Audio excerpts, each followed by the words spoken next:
Good afternoon, guys. Welcome back to our second session through our discussion. We're going to cover some of the material we weren't able to discuss during our first talk. I hope you don't mind the extra time that you're taking on this, but thank you very much, Alex and John. Yeah, nice to be back. Thanks, Mark. I'm going to switch to another topic that might throw a little spanner in the works there. And you may not have heard this term for a little while, but I'm going to mention Brexit.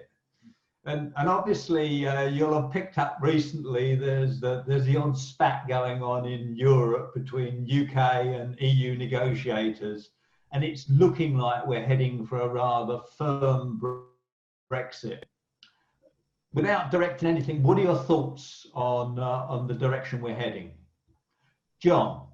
Well, as you know, I'm I'm quite strongly opinionated on this, but we're seeing this as quite a potentially damaging impact on the UK industry. And you know, from a private owner's perspective, structuring aircraft so that they're in free circulation to operate through Europe is unknown. Existing structures, we don't quite know what necessarily to do with them. From an AOC operator's point of view, you know, are they going to lose all the traffic rights? So there's impact on those.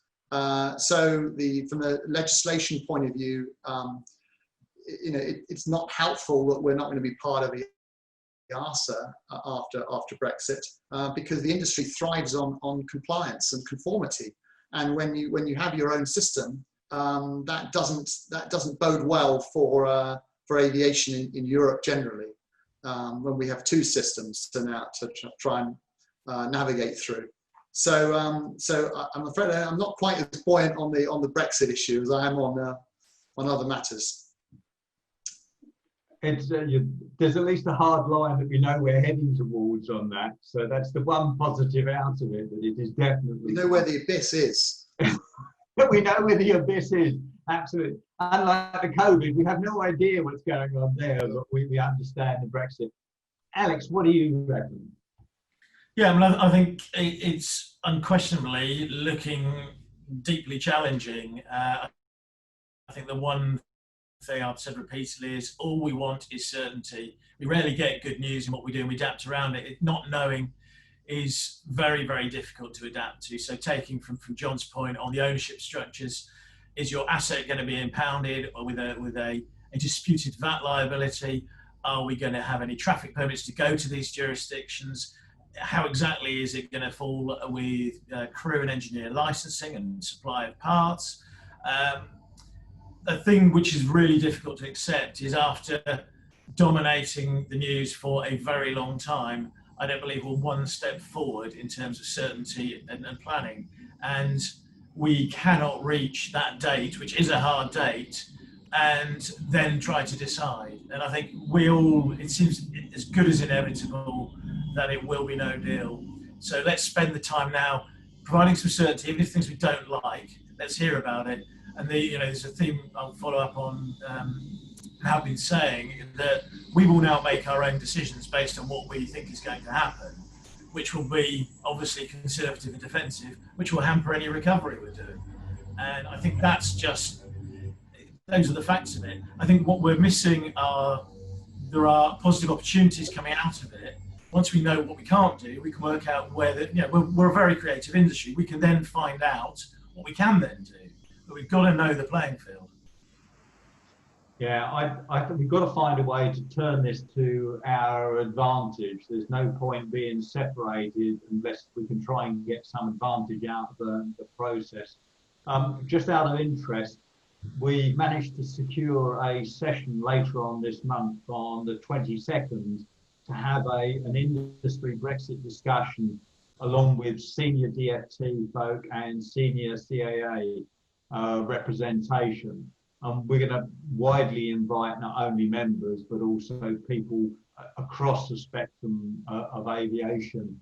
And it really is going to be, look, this is what it's going to do to us. So we'll have one or two people making a presentation from industry and then CAA and DFT responding. And I think that the message, like you said, Alex, is we can deal with a certainty.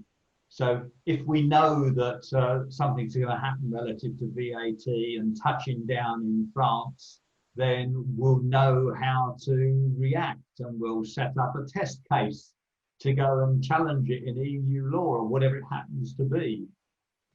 We can just deal with those things as we face them, but we need to have that out in the open as soon as we possibly can. So hopefully we can try and push some of those questions, but I've not heard of any negotiating taking place relative to our sector at all. We're still at that top level of agreement, as in, are we going to accept EU law? What's the fisheries agreements? So I haven't seen anything to represent our interests as yet. So from a perspective of transacting aircraft, clearly if the CAA are controlling the regulations associated with them, what would you be looking for when CAA own the regulations relative to our aircraft? What would make a difference for you transacting aircraft going forward? In our case, we'd like to see a parallel with the ARSA operations across the board, from both operations and flight crew licensing, and also on the CAMO side, so that we have a conformity across Europe. Trying to work with two systems and go from one. We're constantly changing registers with aircraft in transactions. Yeah. And every time we go from Europe to the States, there are complications. So we don't want more complications going from the UK to Europe, or this would just creates problems for us. Okay, and so I mean the concept is we want to see our regulations mirror those with EASA. We don't want any separation going on. There should really be absolutely together all the way through. Alex, what's your thoughts on it? Yeah, I totally agree. We've spent a long time, the UK has been instrumental in a lot of the regulations we now have under EASA, so we're all very familiar with it. I think that the key point, we cannot afford a new system. It is just no place for it. And I think mirroring something we're very familiar with, we helped shape, is definitely a starting point. And I think we should look to do that. I know the original expectation was that would happen. So even if it's not reciprocated, I think there's a lot of benefit in following. I wouldn't want to see us revert to the days where we still forget that we are no longer a major manufacturer of aircraft, where we set the rules because we know best. We've gone away from that position, and I think we need to respect the wider frameworks available. Yeah, I think that the experience that we've had historically of additional national requirements and a list of some 100 and odd items, stick shakers or whatever it happens to be that you focused on, where we knew better because we were the regulator of origin, as it were. We really, as an industry, had to stop that from happening again. And have proper mirroring so we can translate and transact aircraft anywhere on the globe without having to do additional work as a consequence. Mark, anything else, if I may interrupt, anything else that's put forward will get rejected by industry, because what will happen is people will find ways around it to base with other flags of convenience in Europe or third countries, Isle of Man, Guernsey, or whatever. So people are not going to accept a new set of standards from the UKCA. We'll just simply work around it, and charter operators in Europe will thrive, and it will be much tougher for the UK ones if they haven't got a European AOC. So that's my thought on it. No, it's right, and I think we've got to do as much as any contacts we have, whether it be publicly or whatever. We should push very hard for the good of the UK. We want to try and get ourselves on a non-level playing field. We're in a better position than our friends in Europe, rather than even worrying about going below it. So we need to get that agility and flexibility out of our friends at the CAA. Yeah, we've had a taster for that during COVID. We've been on a couple of webinars with European colleagues who, it's been two-step. We have been marginalised because of a united European type approach to that. I think that's a foretaste of what can. We will be marginalised. We will miss out unless we are smarter about it and we get a position. The Swiss, I know they're quite, but they have managed to get a very sort of well-respected approach to it. And I think we overstate our importance if we think that we can do something different and not be marginalised. No.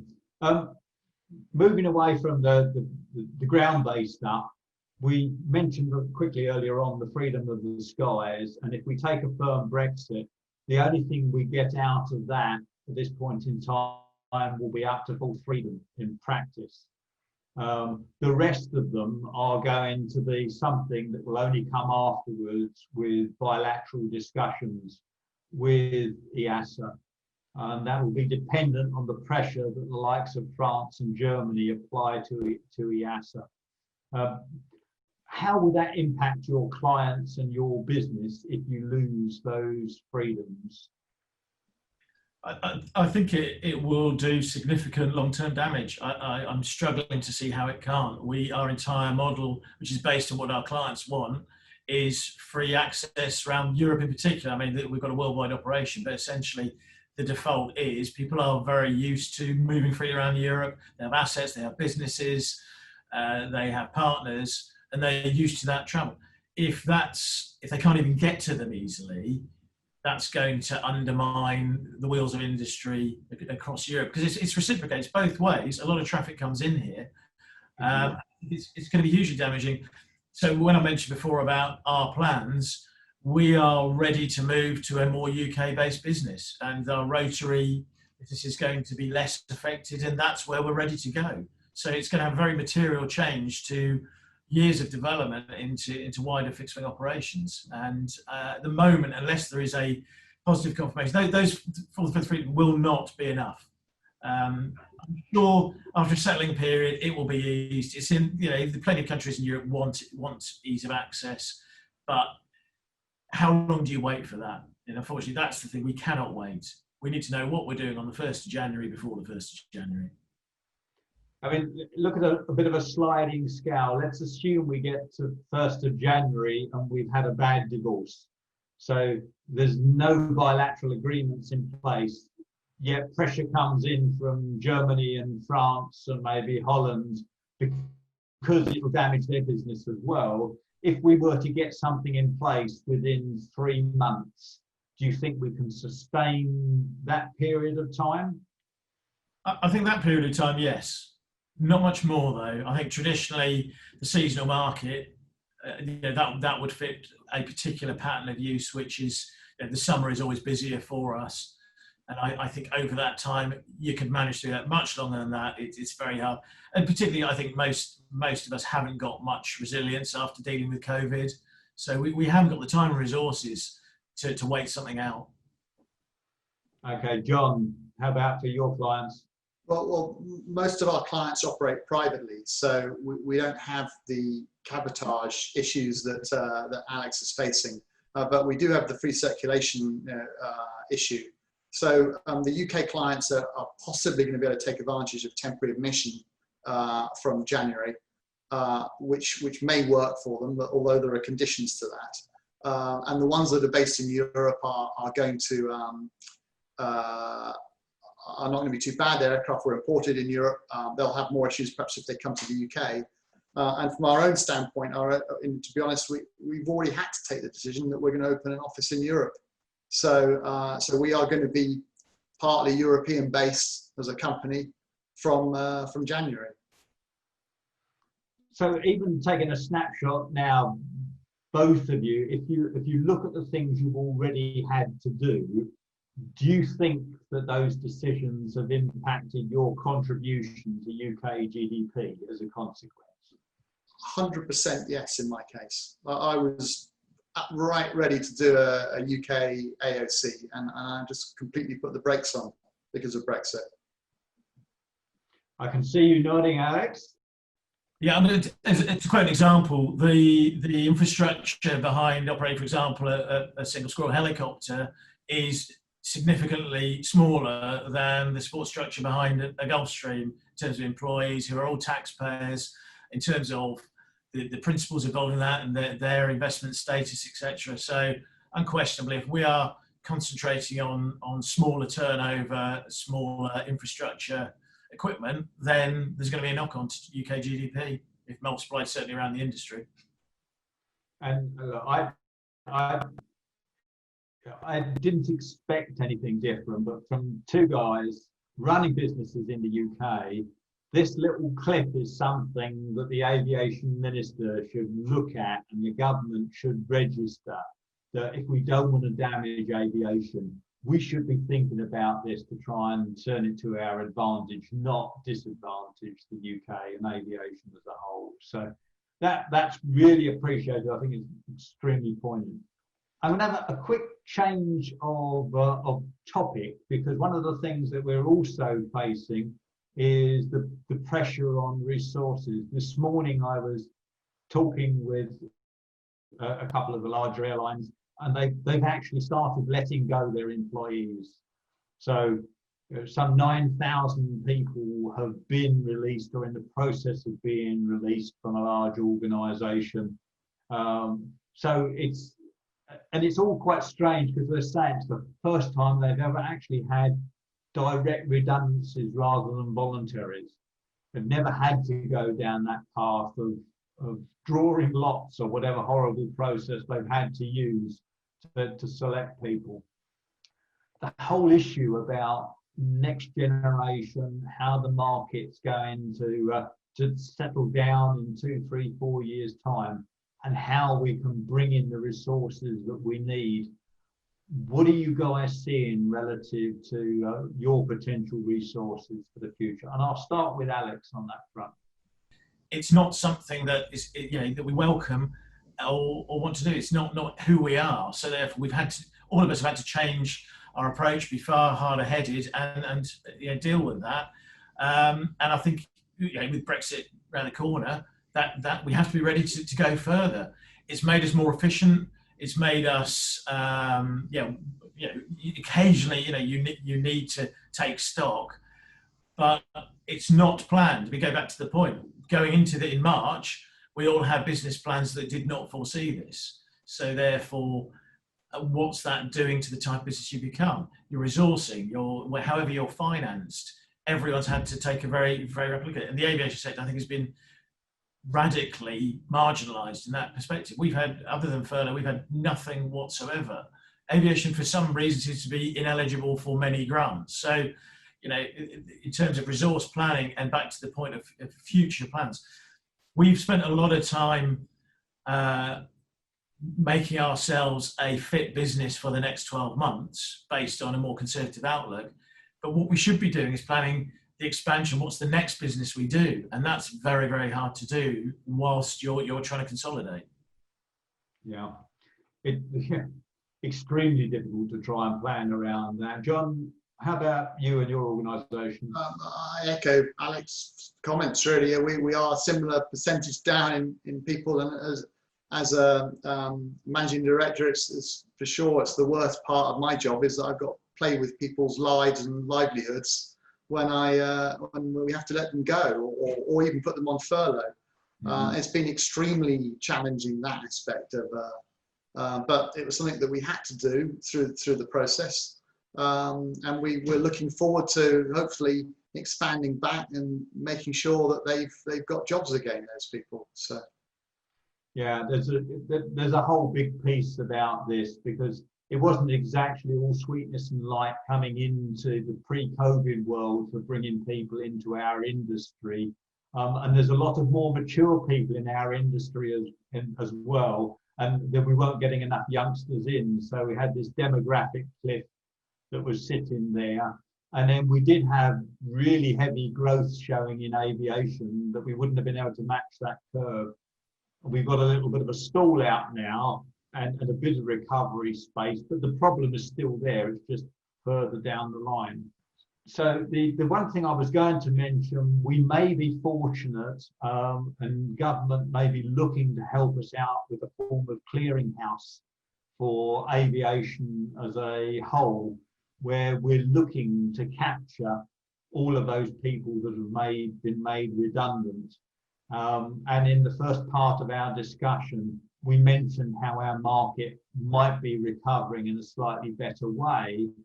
The idea is some of those redundant folk may well be able to find their way into SMEs and into your businesses, other people's businesses, as a consequence of having that clearinghouse. It's a good idea. It's a government-sponsored thing. Everyone will register. Even the registering organisations won't have to pay anything, and the SMEs will be able to plug in and actually access those people. And the other part of it is that we will see this recovery taking longer, certainly for the scheduled airlines, and it may take 3 or 4 years. So at least we can keep visibility of the people who are in the clearinghouse to try and get them back later when we need them. So there are bits and pieces that may help us out as aviation, but it's still extremely difficult to try and manage the path. Mark, right. Sorry, John. I was just going to say, from that sounds like a great idea, but one comment from me is that it would be great if that clearinghouse helps support people keeping their licenses and ratings valid with a way, because that's the real trick for those people to get back into the industry quickly and get jobs again. So if they've got valid ratings that they can restart without waiting a long time for a simulator, and if somehow through that process there can be support for that would be a great achievement. That's and it is a really good point. We were having the discussion this morning.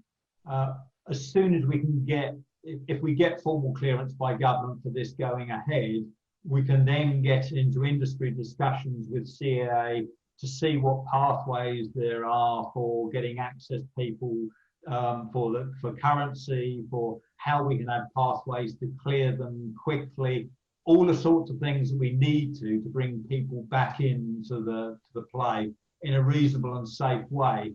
But it isn't what we currently do.